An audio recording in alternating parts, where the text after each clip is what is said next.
جب رسول اللہ صلی اللہ علیہ وسلم نے مکہ فتح کیا تو سب سے پہلا کام بیت اللہ میں موجود تمام بتوں کو توڑنا تھا۔ یہ دراصل حضرت ابراہیم علیہ السلام کی اس توحیدی دعوت کی تجدید تھی، جس کا مرکز یہی خانہ کعبہ تھا۔ رسول اللہ صلی اللہ علیہ وسلم نے بھی مقام ابراہیم پر نماز ادا فرمائی، اور اس سے ہمیں یہ لیسن ملتا ہے کہ حضرت ابراہیم علیہ السلام اور حضرت اسماعیل علیہ السلام کی سنت کو رسول اللہ صلی اللہ علیہ وسلم نے زندہ کیا۔ اگر ہم اسے آج کے دور کی اس کے اندر ہم فٹ کرنے کی کوشش کریں تو یہ آیت ان تمام مسلمانوں کے لیے ہے جو خالص نیت سے دین کے کسی بھی کام میں لگے ہوتے ہیں، چاہے وہ تعلیم ہو، مسجد کی تعمیر ہو یا قرآن کی دعوت۔ اگر عمل کے ساتھ دعا اور اخلاص ہو تو اللہ کی مدد ضرور آتی ہے۔ جیسے فلسطین میں مظلوموں کی استقامت، وہ جیسے جیسے اللہ پر بھروسہ کرتے ہیں، ویسے ویسے دنیا بھر کے دلوں میں ان کے لیے ہمدردی اور مدد اٹھتی ہے، اور بیسیکلی ان کے اعمال نے، ان کے اخلاص نے، اور جس طرح سے وہ آ، اس ظلم کے سامنے ڈٹے ہوئے ہیں، پوری دنیا جو ہے وہ اس چیز، پوری دنیا کے سامنے اسلام کو جس طرح انہوں نے ریپرزینٹ کیا ہے، تو ہر اس چیز نے، ان کے اس اعمال سے، ان کے اس اخلاص سے ہر وہ چیز مٹ گئی ہے جس سے دنیا میں ہم نے اسلام کو جس طرح سے ریپرزینٹ کیا ہوا تھا،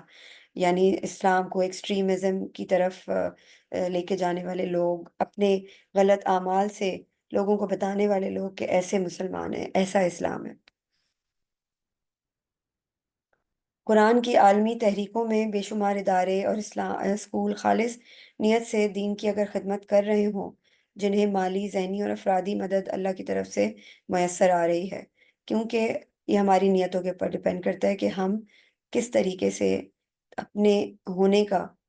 حق ادا کر رہے ہیں، اپنے دنیا میں بھیجے جانے کا حق ادا کر رہے ہیں۔ اس کے لیے ہمارا عمل جو ہے اس کا خالص ہونا بہت ضروری ہے۔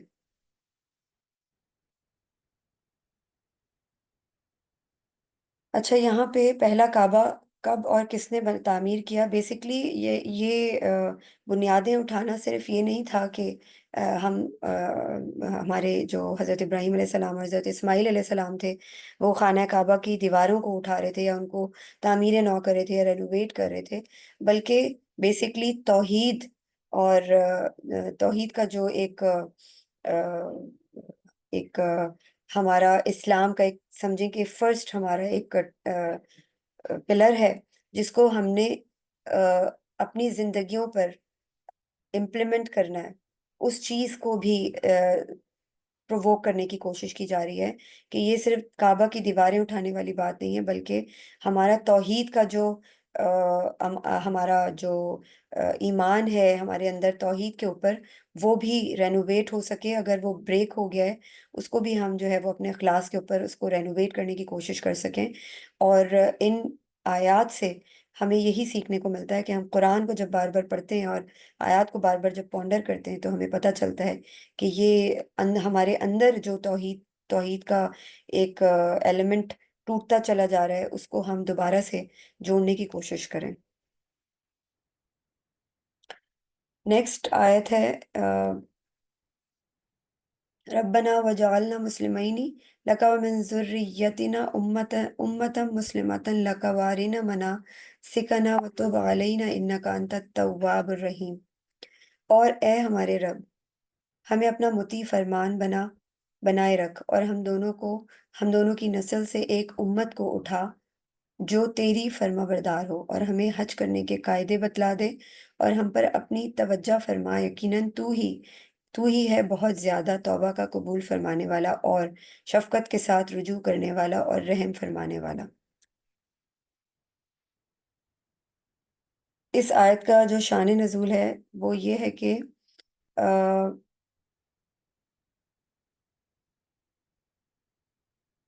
اچھا، انہوں نے یہاں پہ مینشن نہیں کیا کہ یہ کب نازل ہوئی تھی، مگر یہ انہوں نے بتایا کہ حضرت ابراہیم علیہ السلام اور حضرت اسماعیل علیہ السلام کی